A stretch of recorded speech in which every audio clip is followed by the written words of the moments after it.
here at OSU's Cimarron Valley Extension Station, and I'm going to talk with Dr. Eric Stafne, who is our fruit and nut extension specialist, about harvesting pecans. Thanks for joining me today, Eric. Hi, Kim. Pleasure to be here. Thank you. Before we talk about harvesting, can you tell me a little bit about the different varieties of pecans that homeowners might grow? Sure. Pecan varieties for homeowners is really more oriented to smaller varieties because homeowners not going to put in an irrigation system to help fill out those large varieties. Okay. Something on the smaller scale, kind of like a Kansas or Peruke, work very well for homeowners. If you want to go up a little bit larger in size, Merrimack, which is a Oklahoma-based variety that was released from OSU in the late 60s, works pretty well. And Pawnee, a newer variety released from Texas, also works pretty well. Now the things to think about also other than irrigation are disease, because you want something that's very disease resistant if you're not going to spray very much. Okay. Kansas is very disease resistant, and the disease I'm really talking about here is pecan scab, which is a fungal disease. So Kansas is probably your best choice, and then you have Peruke and Merrimack and Pawnee are all moderate resistant, so you should still get some nuts, but you may see some disease on those varieties as well. Okay. Well, let's take a look first at how commercial growers would harvest pecans. Can you show us some of the equipment we use here? Okay.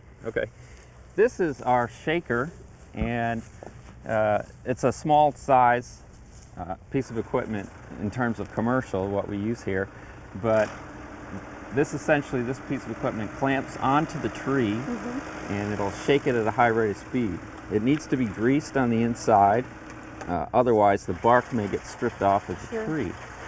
So, like I say, it backs up to the tree, you clamp it on, and it'll vibrate the tree at a high speed that the nuts will fall out. When they're at this stage that we can see here,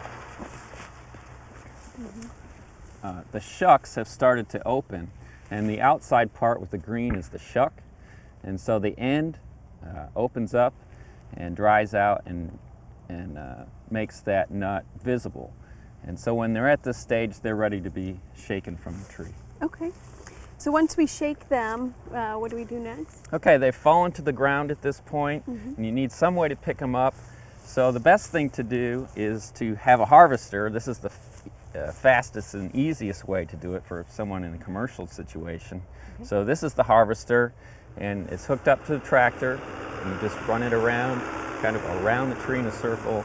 It picks it up, it'll throw out some of the trash like the limbs or leaves or bad nuts. It'll throw that stuff out, but then it'll collect the rest of it in a hopper that you can take back and store it.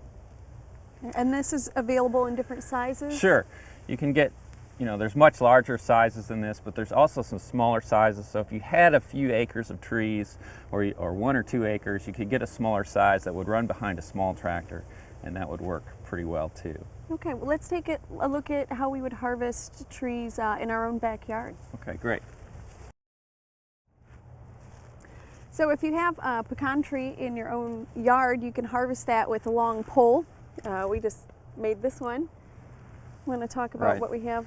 This is a piece of PVC, kind of as the handle, and a piece of bamboo that extends up. Now the bamboo is good because it's a little more sturdy. It isn't so wobbly like a long piece of PVC would be. Okay. And so it's better for hitting the nuts off the tree. Now for a home harvester, this is one way to go. The other way is to just wait and let the nuts drop on the ground, though you're going to share them with the squirrels that way.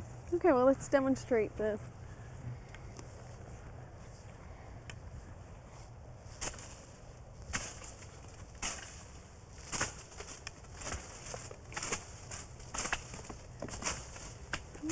Starting to get some falling there.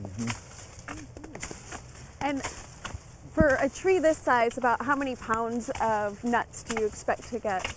Well, you might get about 50 pounds of nuts. That really depends on the year, whether it's a good year or a bad year, off year or on year, because pecans are what they call alternate bearing.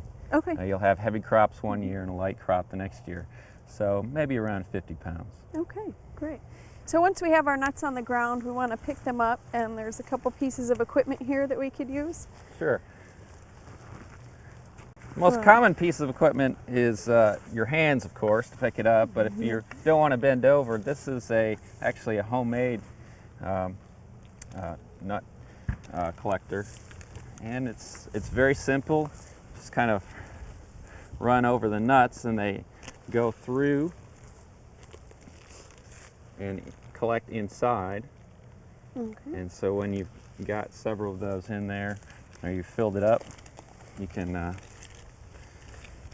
this one's empty it out. homemade, but you can also purchase. Sure, you can equipment purchase such as these. this. If you have access to magazines like Pecan South or Pecan Grower, there's advertisements in there for these exact type of equipment. Maybe you might be able to find some online. Sure, online as well.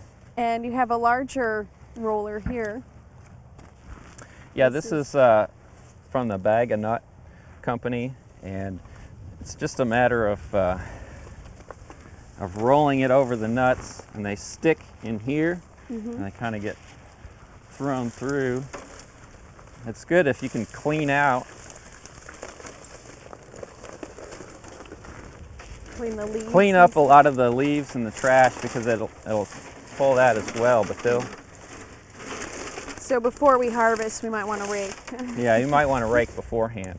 But Okay. the nuts get stuck in this, and they get thrown through into your collecting hopper. Okay, and you mentioned to me earlier that if you do have a larger area of trees, there's a larger version of this. Yeah, there is a larger version. It's pretty much just wider. So, but it's very easy to push, and so pretty much anyone can do it.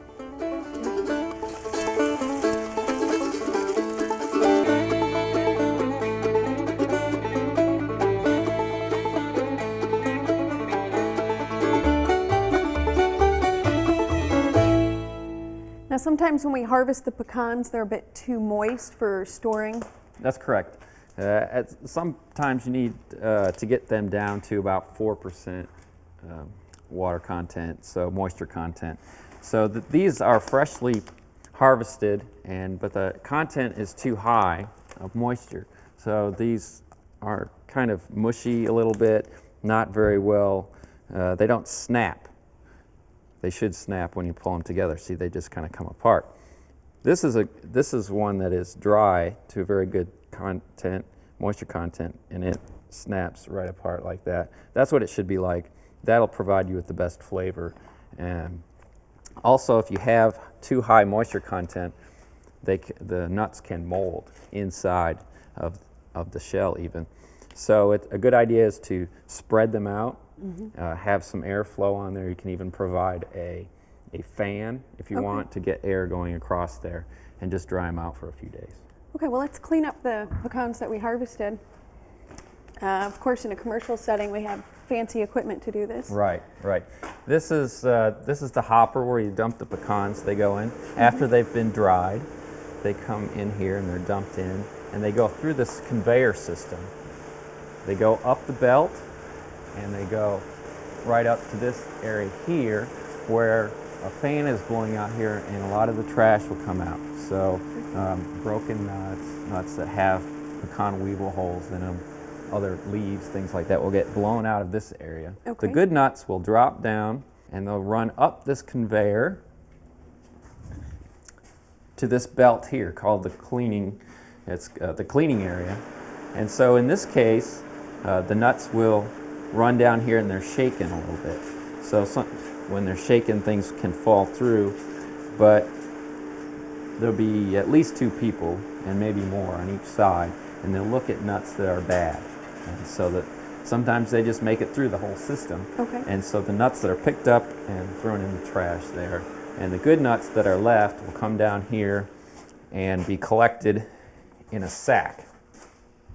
Okay. And so the sacks, here's a full sack, and it gets filled up, and you just kind of run it through the system that way, and just collect as many sacks as you can.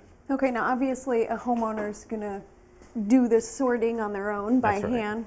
And once the pecans are sorted and we're ready to crack them, there are some devices that we could buy for this. That's correct. This is called a quick cracker. It runs maybe about $150, but it can be worth it in terms of ease of cracking the nuts. And this is a variety called Kansas, so this is a small one. This is what I mentioned earlier. And it makes very good cracking. So this process is simple. Put it in here, pull it till they come together like this, and just push it down. Excellent. And so what we end up with is a very nice product. They come out in halves like this.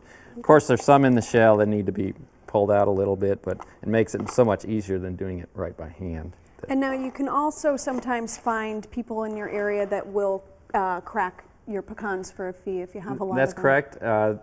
If you don't know, you can go to the local county extension office and find out. Usually they have a list. Or you can contact the Oklahoma Pecan Growers Association. They have a list as well. Okay.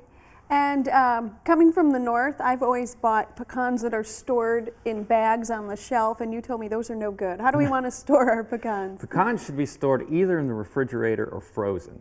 Now, especially if they're out of the nut, out of the shell. So you just have the bare nut like this. Something like this at room temperature will last, maybe a month or 6 weeks. Okay. And still be fresh. If you put it in the refrigerator, it can last several months, maybe 6 months to a year. If you freeze it, it can last for years. Okay. So that's the best way to do it. Otherwise, the oils in here become rancid. Okay. Now, before we leave, I just wanted to, you mentioned the publication. This is a new publication that This is a new publication that we have, and this is geared mainly towards homeowners and people who are interested in growing fruits, nuts, and vegetables that they have not grown before. So it really tells the basics of what you need to know on some things like eggplant, or it has pecans in here as well. Okay. And goes over varieties, what kind of soil conditions you need, the pests that are prevalent, and some of the management techniques that you need to do to produce a good crop. And where can we find this? You can contact Stafne Larimer at the OSU Horticulture Department, and it will be available online soon. Okay, well, thank you for joining me today, Eric. Thank you very much.